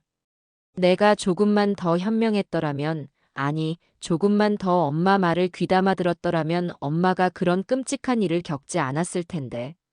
내가 사랑에 눈이 멀어서 내 욕심 때문에 엄마를 의심하고 엄마를 외롭게 만들었어. 도희 그년이 엄마 가스 불 켜놨다고 거짓말했을 때 나는 확인도 안 해보고 엄마한테 화부터 냈어. 엄마 통장에서 돈이 없어졌을 때 나는 엄마를 걱정하기보다 엄마가 정말 정신이 이상해진 건 아닐까 의심부터 했어. 내가 엄마 아들이라고 할 자격도 없어. 지석이는 끝내 말을 잇지 못하고 땅에 엎드려 어린아이처럼 엉엉 울기 시작했습니다. 그 울음소리에는 미안함을 넘어선 깊은 자기 혐오가 담겨 있었어요. 저는 그런 아들의 등을 말없이 쓸어주었습니다. 아들의 뜨겁고 진한 눈물이 제 무릎 위로 뚝뚝 떨어져 옷을 적셨습니다. 저는 아들이 마음속에 쌓아두었던 모든 죄책감과 응어리를 남김없이 다 토해낼 때까지 그저 조용히, 아주 조용히 기다려 주었습니다. 한참을 그렇게 울던 아들이 겨우 울음을 그치고 고개를 들었을 때 저는 두 손으로 아들의 젖은 얼굴을 들어올려 제 눈을 마주보게 했습니다. 지석아, 고개 들어. 똑바로 엄마 눈 봐. 물론 너한테 잘못이 없다고는 할 수 없지. 너는 분명 어리석었고 엄마를 아프게 했다. 엄마도 그때는 너한테 서운한 마음이 들었던 게 사실이야. 하지만 지석아, 한번 생각해 보렴. 세상에 사랑이라는 그 지독한 감정 앞에서 100% 이성적이고 현명할 수 있는 사람이 과연 몇이나 될까? 네 아빠도 젊었을 적에 중마고우라고 믿었던 친구놈한테 사기당해서 이 집 날릴 뻔한 적이 있었어. 그때 네 아빠도 너처럼 몇 날 며칠을 술만 마시고 자책하며 폐인처럼 지냈단다. 사람을 믿는 마음, 누군가를 사랑하는 마음은 죄가 아니야. 죄는 그 순수한 마음을 이용해 자기 입속을 채우려는 그 악마 같은 연놈들에게 있는 거지. 제 말에 아들은 다시 한번 눈물을 주르륵 흘렸어요. 하지만 그건 아까와는 다른 차가운 자책이 아닌 따뜻한 위로와 치유의 눈물이었어요. 저는 아들을 일으켜 세워 제 옆자리에 앉혔습니다. 그녀는 네가 엄마를 생각하는 그 지극한 효심을 이용한 거야. 좋은 가정을 꾸려서 행복하게 살고 싶어 하는 네 그 순수한 소망을 더러운 돈벌이에 이용한 것뿐이라고. 그러니 모든 걸 네 탓으로만 돌리지 마라. 너도 그 악랄한 사기극의 또 다른 피해자일 뿐이니까. 상처 입은 피해자. 저는 아들의 손을 꼭 잡았습니다. 가장 중요한 건 우리가 결국 이겨냈다는 사실이야. 너와 내가 다시 힘을 합쳐서 저 악마 같은 것들을 우리 손으로 붙잡아 법의 심판대 위에 세웠잖아. 그것보다 더 중요하고 통쾌한 게 어디 있겠어. 그러니 이제 그만 아파하고 이불 그만 차고 훌훌 털고 일어나. 너는 네 자리에서 최고의 약사가 되고 엄마는 내 자리에서 최고의 생선 장수가 되고 그렇게 다시 우리 삶을 열심히 그리고 행복하게 살아내면 되는 거야. 알았지, 내 아들. 그날 밤 저희 모자는 아주 오랜만에 서로의 마음속 가장 깊은 곳을 들여다보고 서로의 상처를 따뜻하게 보듬어 주었습니다. 그리고 다음 날 아침 제가 본 아들 지석이의 얼굴은 지난 몇 달간 저를 괴롭혔던 그늘 한 점 없이 아주 오랜만에 보는 청년의 맑고 편안한 얼굴이었습니다. 저 또한 제자리로 돌아갔습니다. 저의 전쟁터이자 삶의 터전이며 제 인생 그 자체인 시끌벅적한 시장으로요. 아침 일찍 좌판을 펴고 그날 들어온 싱싱한 생선들을 정리하고 있는데 옆 가게 박 사장이 달려와 제 등짝을 후려쳤어요. 아이고, 우리 서 여사. 영웅의 귀환이네. 언니, 어제 뉴스 봤어? 언니 얼굴 대문짝만하게 나오는데 내가 얼마나 자랑스럽던지. 오늘 언니 생선은 내가 다 팔아줄게. 박 사장의 호들갑을 시작으로 시장 상인들이 모두 제 가게 앞으로 몰려들었습니다. 건어물 가게 최 씨는 마른 오징어 한 축을 내밀었고 떡집 김 여사는 아침에 갓 찐 시루떡이라며 한 접시를 놓고 갔어요. 모두가 자기 일처럼 기뻐하며 고생했다며 장하다며 제 손을 잡고 등을 두드려 주었습니다. 손님들도 마찬가지였어요. 생선을 사러 왔다가도 뉴스에서 봤다며 사장님 정말 대단하세요. 너무 속 시원했어요. 라며 제게 엄지손가락을 치켜 세워주는 분들이 부지기수였습니다. 어떤 아주머니는 제 손에 바카스 한 병을 쥐어주며 이거 드시고 힘내세요. 우리 여자들의 희망이십니다. 라며 응원해주기도 했죠. 저는 다시 손님들과 값을 흥정하고 펄떡이는 생선의 비늘을 벗겨내며 땀 흘리는 제 일상이 그리고 이 정 많은 이웃들이 얼마나 소중하고 감사한지를 가슴 깊이 깨달았습니다. 한편 제가 만든 정의를 찾는 어르신 모임의 활동도 본격적으로 궤도에 오르기 시작했습니다. 저희는 지석이의 도움을 받아 실력 있고 의협심 강한 인권 변호사님을 구해 법률 자문을 받기 시작했어요. 그리고 사기단에게 빼앗긴 재산을 되찾기 위한 첫 번째 민사소송을 준비하기 시작했죠. 물론 그 길은 험난했습니다. 어떤 어르신은 이미 그놈들이 돈을 다 빼돌리고 감옥에 갔을 텐데 우리가 소송에서 이긴들 무슨 소용이 있겠어요 라며 비관적인 말씀을 하기도 했어요. 그때 제가 회의실에 모인 모든 분들 앞에서 단호하게 말했습니다. 여러분, 우리가 이 소송을 하는 게 꼭 돈 몇 푼 되찾자고 하는 게 아닙니다. 이건 싸움입니다. 우리가 더 이상 힘없고 만만한 늙은이가 아니라는 걸, 남의 인생을 짓밟은 대가는 반드시 치르게 된다는 걸, 이 나라의 법으로 똑똑히 보여주기 위한 싸움입니다. 설령 우리가 돈을 단 한 푼도 돌려받지 못한다고 해도 좋습니다. 하지만 우리는 끝까지 싸워서 우리가 이겼다는 기록을, 정의가 승리했다는 역사를 남겨야만 합니다. 제 말에 회의실 안의 분위기가 달라졌습니다. 어르신들의 눈빛에서 다시금 투지가 불타올랐어요. 저희는 그날 이후로 일사불란하게 움직였습니다. 각자 역할을 분담해 증거 자료를 수집하고 소송 비용을 마련하기 위한 바자회를 열기도 했죠. 저는 그 과정에서 제가 단순히 피해자들을 돕는 것을 넘어 그들에게서 더 큰 힘과 위로, 그리고 삶의 지혜를 배우고 있다는 것을 깨달았어요. 우리는 더 이상 외롭고 무기력한 피해자가 아니었어요. 서로의 상처를 보듬고 함께 싸우는 피를 나눈 가족보다 더 든든한 동지이자 전우가 되어가고 있었던 겁니다. 그러던 어느 날 한창 바쁘게 장사를 하고 있는 제 가게에 다시는 보고 싶지 않았던 불청객들이 찾아왔습니다. 수심이 가득한 얼굴로 서로의 팔짱을 낀 채 다가오는 중년 부부. 바로 고도희의 부모였습니다. 주변 상인들과 손님들의 시선이 모두 그들에게로 쏠렸어요. 그들은 제 좌판 앞에 서서 한참을 머뭇거리더니 이내 시장 바닥의 흙탕물 위로 털썩 하고 무릎을 꿇더군요. 사장님, 저희가 정말 죄송합니다. 저희가 자식 교육을 잘못 시켰습니다. 저희 딸년이 사장님과 다른 분들께 죽을 죄를 지었습니다. 부디 용서해 주십시오. 그들은 제 앞에서 소리내어 울며 용서를 빌었어요. 하지만 저는 그들에게서 어떤 진심도 느낄 수 없었어요. 그들의 사과가 진짜인지 아닌지는 제게 더 이상 중요하지 않았습니다. 중요한 것은 그들의 딸이 저와 다른 수많은 사람들의 인생을 송두리째 망가뜨리려 했다는 절대로 변하지 않는 사실뿐이었죠. 하지만 그들의 눈물에 주변 상인들 중 일부는 안쓰러운 눈빛을 보내기 시작했습니다.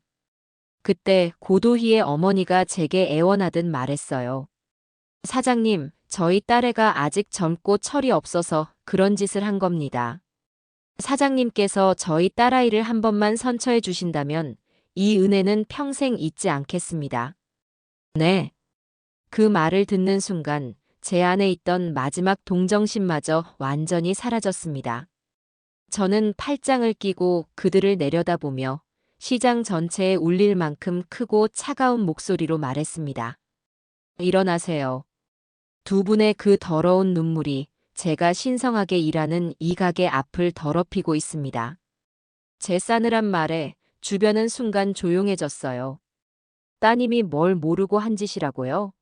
사람의 정신을 흐리게 만드는 해로운 것을 구해다 몇 달씩이나 제 어미에게 먹이고 수십억 원대의 재산을 통째로 삼키려는 치밀한 계획을 세운 게 철없는 아이가 할 짓입니까? 그리고 선처라고요? 그 말은 저한테 할 말이 아니라 당신들 딸 때문에 평생을 모은 집을 잃고 자식들에게까지 외면당한 채 피눈물을 흘리고 있는 저기 저 수십 명의 다른 피해자분들 앞에서나 할 소리입니다. 저는 단호하게 말을 이었습니다.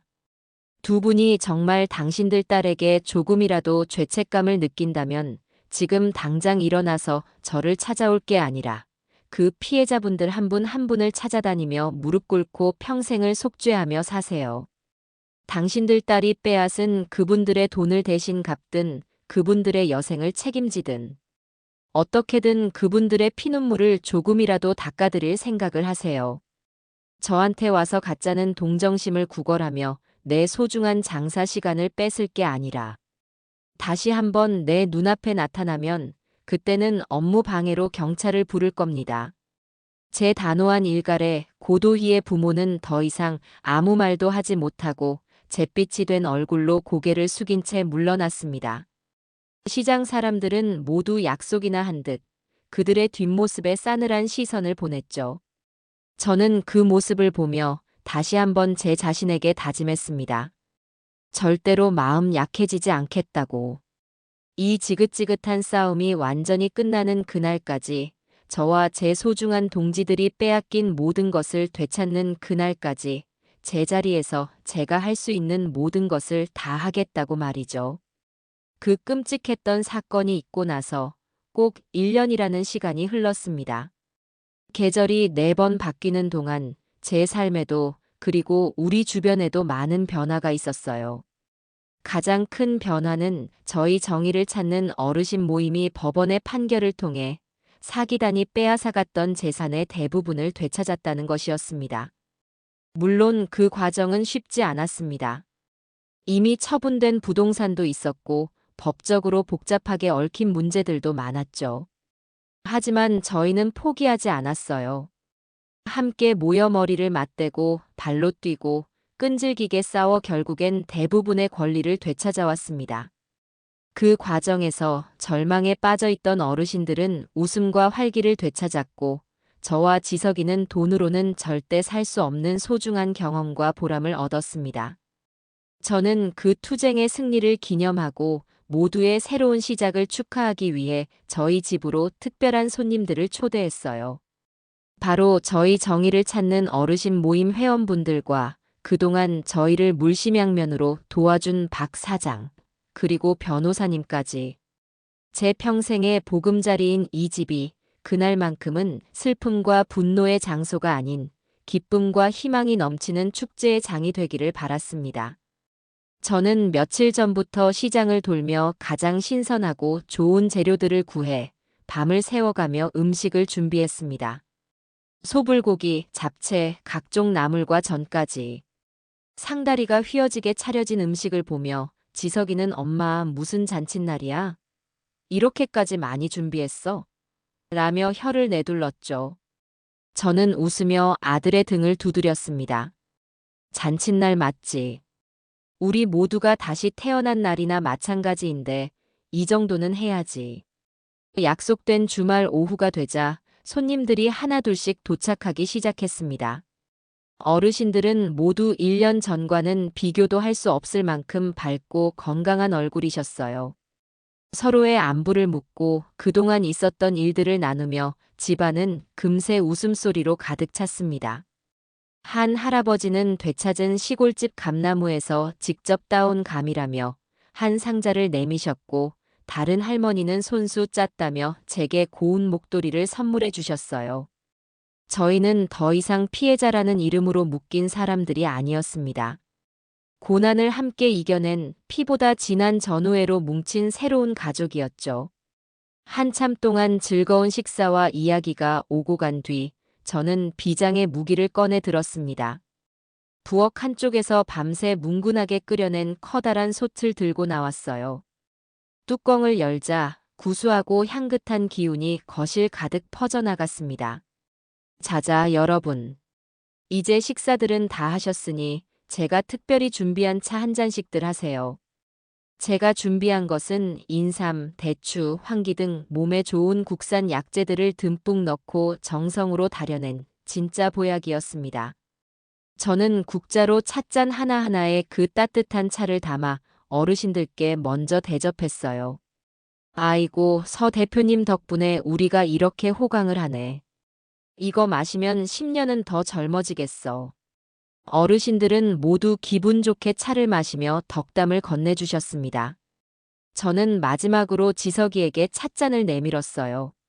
아들은 그 찻잔을 받아들고 장난기 가득한 눈으로 저를 보며 물었습니다.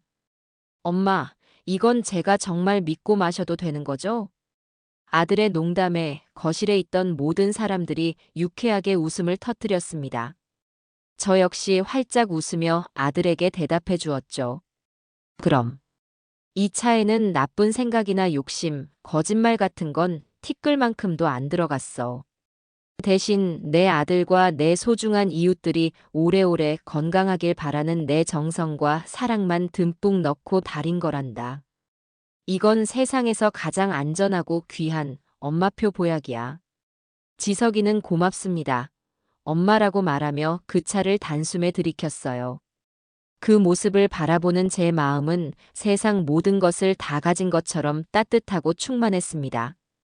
그날 파티에는 조금 특별한 손님도 와 있었어요.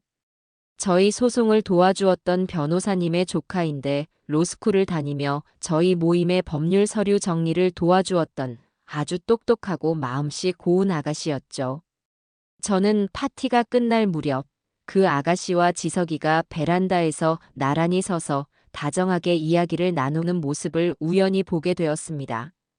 두 사람은 서로를 바라보며 맑게 웃고 있었어요. 지독한 상처를 입었던 제 아들에게도 어쩌면 새로운 봄이 찾아오고 있는지도 모르겠습니다. 모든 손님들이 돌아가고 지석이와 함께 뒷정리를 마친 뒤 저는 오랜만에 거실 소파에 깊숙이 몸을 묻었습니다.